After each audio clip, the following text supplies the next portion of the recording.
El tipo de colgajo muscular que tiene un pedículo vascular único es... A ver, esta es una pregunta de colgajos y aquí deben recordar algunos, por lo menos los representantes, ¿ah? Em, Al menos los principales, ¿ya? Recuerden que existen colgajos tipo 1, tipo 2, tipo 3, tipo 4, tipo 5, y de los cuales el tipo 1 es el más conocido. ¿M? El tipo 1 se refiere al tendón de la fascia lata, ¿ok? Y ese tiene un pedículo vascular único. Ese es el tipo 1 de los colgajos. Es que el tendón es más o menos así, ¿no? Si este es el músculo, perdón, la irrigación, viene un solo pedículo y a partir de ese pedículo ya se da la irrigación de todo el músculo. Es el colgajo muscular tipo 1. ¿Ok? Y es uno de los más comunes porque solamente se tiene que llevar cuando se traslada todo el músculo tiene que llevarse con todo su pedículo. Si ustedes seccionan parte de los vasos prácticamente, o ese pedículo prácticamente va a perder irrigación todo ese músculo. Ese es el tipo 1. ¿Ok? Existen otros, como el tipo 2, en la cual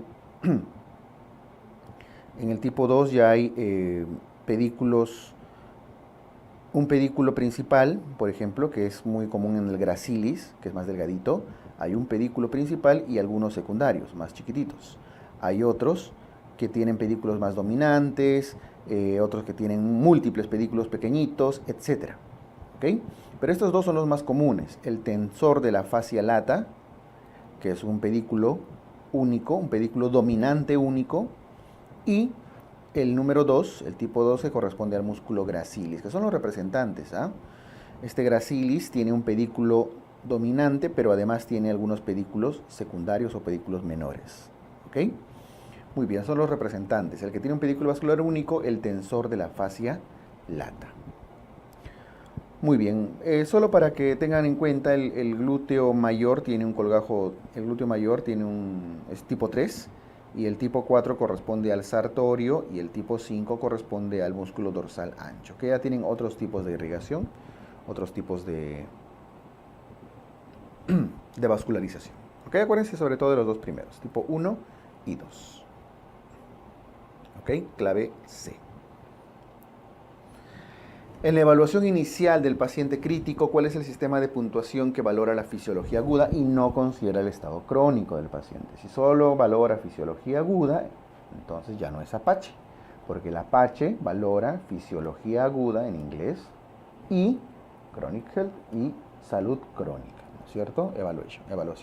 Entonces Apache considera los dos. Si ya no hay valoración, ya no es Apache.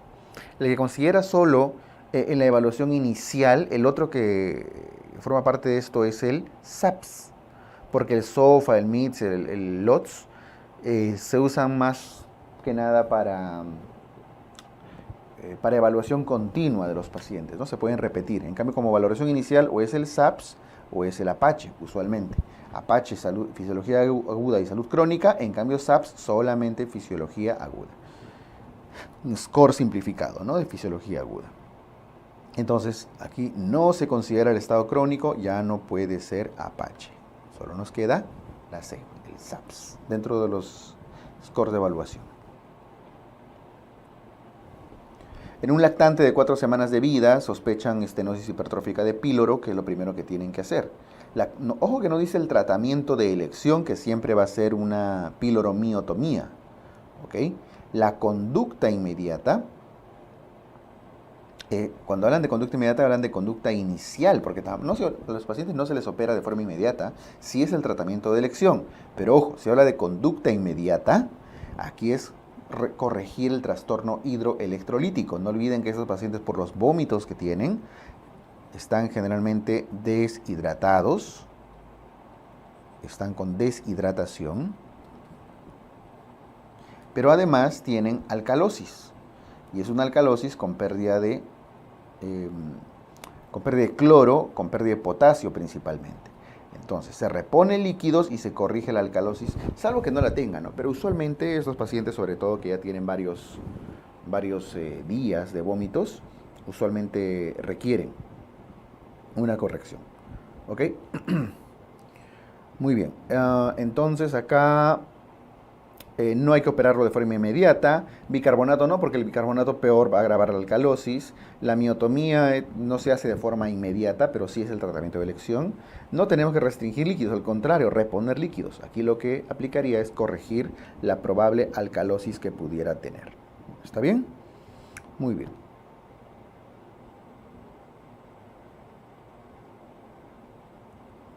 En la exploración abdominal mediante FAST no se incluye como prioridad la exploración de la siguiente área. No olviden que el FAST, que es una ecografía bastante dirigida, valora 4 puntos principales, ¿no es cierto? El espacio perihepático, el espacio periesplénico, el espacio pericárdico y el espacio pélvico, que son las zonas principales de colección sanguínea, alrededor del hígado, del vaso, en la pelvis y en el pericardio.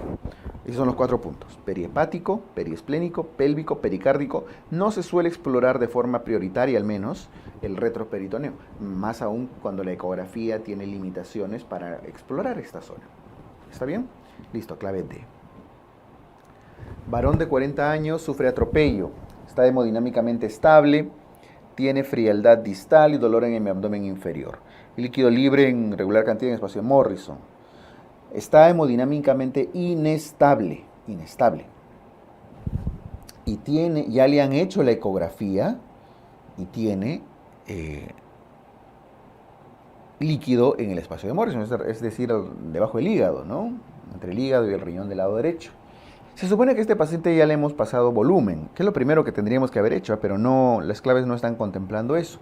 Ya lo hemos compensado, le hemos administrado líquido, cristaloides, paquete globular de ser necesario. Entonces, a estos pacientes, ¿qué hay que hacerles?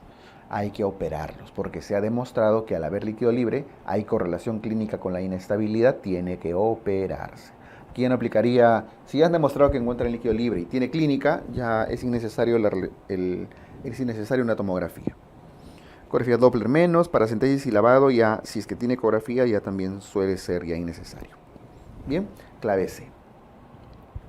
De los siguientes es el factor de riesgo que más puede llevar a una dehiscencia de herida.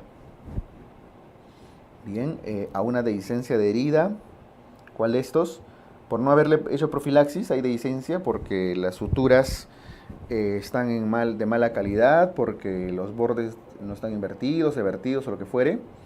No, aquí las heridas se suelen dañar, sobre todo cuando se infectan, cuando hay infección de sitio operatorio. ¿Okay? La infección de sitio operatorio lleva sobre todo a una dehiscencia. ¿Está bien? Listo. Clave E. De los siguientes, no es un factor determinante para que el anestesiólogo decida el riesgo, la técnica anestesiológica y los fármacos a usar. ¿Ok? A ver, ¿la edad es importante para que el anestesiólogo decida el riesgo de la edad? Por supuesto, no es lo mismo operar a un adulto o que edades extremas como neonatos o adultos mayores. El estado cardiovascular, por supuesto, corazón, pulmón. Edad, corazón, pulmón son los 3 criterios más importantes que el anestesiólogo toma en cuenta. Ahora, función renal y cirugías previas, sí, también son importantes. Sin embargo, de estos dos, para ver la dosis de fármacos, sobre todo, sí necesitamos ver la función renal, porque hay muchos fármacos que se eliminan por la orina. Entonces, vamos a necesitar que haya un buen aclaramiento. De acuerdo a la función renal, se va a tener que ajustar las dosis de ciertos fármacos. Ahora, las cirugías previas son importantes, por supuesto, porque vamos a saber cómo ha reaccionado en una cirugía previa, si ha tenido exposición a fármacos anteriormente, etc. Todo es importante, pero los 3 prioritarios son los que he marcado y luego viene la función renal, la función hepática, el estado hematológico, estoy hablando de la hemoglobina, las plaquetas, o sea, todo es importante, ¿eh? Pero los más determinantes, al menos de estas claves, son estas. Un paciente con insuficiencia renal podría tener mayor exposición, mayor toxicidad a nivel farmacológico por los fármacos, por los anestésicos, si es que no se hace una adecuada corrección de dosis o buena hidratación del paciente, etc. ¿Ok? Bien, entonces, medio forzado, pero es del que menos tendría una influencia para valorar el riesgo. Clave E. 20 años, que tiene plastrón apendicular, tiene leucocitosis de visión izquierda. ¿Qué hay que hacer? Si tiene un plastrón, no olviden que los plastrones no se operan de urgencia, al menos se puede intentar en primer momento un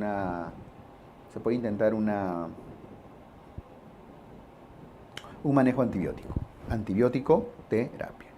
Ahora, posteriormente le van a hacer una apendicectomía aproximadamente a las 6 semanas, cuando ya el cuadro se haya enfriado, ya los antibióticos hayan reducido el tamaño, etc. Bien, listo, apendicectomía, clave D.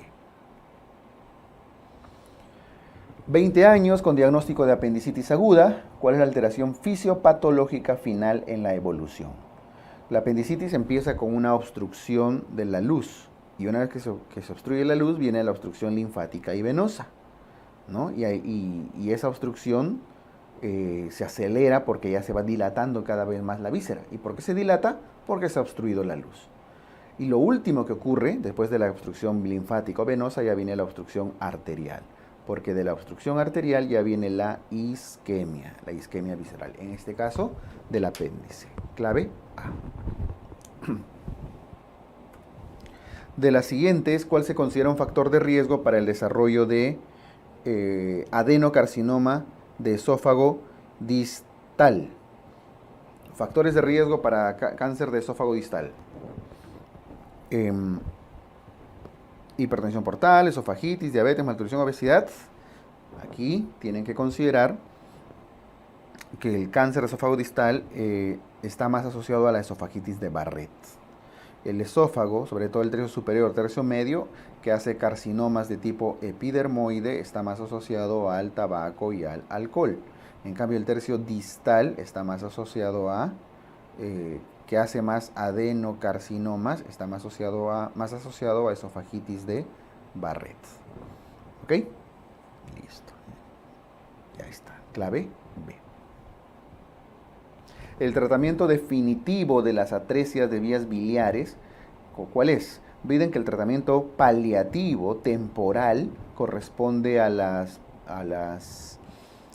cirugía de Kasai, o llamado también portoenterostomía, en el cual se une el espacio portal del hígado con el yeyuno. La portoyeyunostomía, hepatoyeyunostomía, etc. O simplemente cirugía de Kasai, pero es solo paliativo porque el definitivo tiene que ser el trasplante hepático. Clave D. ¿Ok? Muy bien, chicos. El nervio que se divide en el hueco popliteo es, en el hueco popliteo, ahí está, por un lado el bíceps femoral, semitendinoso, semimembranoso, los gastrocnemios por abajo, ¿no? Este tiene forma de rombo. Tiene su arteria, vena, nervio, arteria, vena, nervio, ¿cierto? ABN, en ese orden. De adentro, la parte interna y la parte externa. De adentro hacia afuera es arteria, vena, nervio. No es un van, no es vena, arteria, nervio. Está al revés acá. Entonces, primero pasa la arteria, luego la vena y luego el nervio ciático. Arteria poplitea, vena poplitea y el nervio ciático. Y el nervio ciático se divide acá en ciático popliteo interno, ciático popliteo externo. Y eso es, ¿dónde está? ¿Qué nervio se está dividiendo? El nervio ciático. O en todo caso en peroneo común y tibial, ¿no? Que son los otros nombres que le pueden asignar a estos nervios. Y acuérdense los límites, ¿no? del agujero popliteo. 45 años con antecedente de colecistitis, viene al final con neumobilia y niveles hidroaéreos. Ya esto lo manejan, ¿no? Neumobilia o aerobilia, que es la presencia de aire en la vía biliar, en la vesícula vía biliar, y encima una obstrucción intestinal. Eso es prácticamente correlación para pensar en íleo biliar. Clave A. Entonces, hay una triada, la triada radiológica de Rigler, no olviden, y la triada clínica de Mordor. La de Rigler es esta. neumobilia o aerobilia con signos de obstrucción y a veces con radiopacidad en fosa ilíaca derecha, ¿cierto? Y la clínica suele ser antecedente de colelitiasis, tiene cálculos, antecedente de colecistitis reciente y signos de obstrucción intestinal. Una colecistitis con obstrucción intestinal, sí tenemos que pensar en ilio biliar. Clave A. ¿Qué ligamento se lesiona en la fractura distal de clavícula? Cuando la clavícula se lesiona, se fractura, los ligamentos que suelen lesionarse acá en la fractura distal de clavícula, que no es la más frecuente es esta del tercio medio, ¿no? Pero si se fracturara el tercio distal, estos ligamentos que se originan e insertan en esa zona, los coracoclaviculares, que van de la apófisis coracoides a la clavícula, esos ligamentos sí se pueden comprometer. Entonces, los coracoclaviculares se lesionan en las fracturas distales de clavícula. Clave A. La enfermedad de Osgood-Schlatter corresponde al arrancamiento de la tuberosidad anterior de la tibia. Si vemos la tibia de costadito, acá su tuberosidad anterior se arranca. ¿Quién lo jala? El ligamento rotuliano. ¿Ok? Es un arrancamiento del ligamento rotuliano. Entonces eso corresponde a una lesión que afecta a la tibia proximal. De estos huesos, ¿cuál no suele sufrir necrosis avascular como complicación en una fractura? Todos los huesos pueden sufrir necrosis avascular, todos. Pero los que tienen más probabilidad son aquellos huesos que tienen zonas estrechas por donde pasan vasos sanguíneos. Estamos hablando de aquellos que tienen un cuello, una zona estrecha, un cuello, específicamente el fémur y el húmero. ¿Es cierto? Que más o menos así. Ahí. Entonces, cuando se fractura el cuellito, los vasos sanguíneos que irrigaban la cabeza se lesionan también. Y lo mismo puede pasar con el escafoides y el astrágalo, que tienen una forma, su propio nombre lo dice, ¿no? Escafo, excavada. Entonces, en esa zona estrecha, ahí suele ocurrir fracturas y también pueden generar una necrosis avascular. El radio sí puede, sobre todo cuando estamos hablando de zonas distales, pero es el que con menos frecuencia en todo caso. Menos común, se encuentra por el tipo de irrigación que tiene, es menos común que termine necrosándose, a diferencia de las cabezas del húmero o del fémur. ¿Ok? Clave A.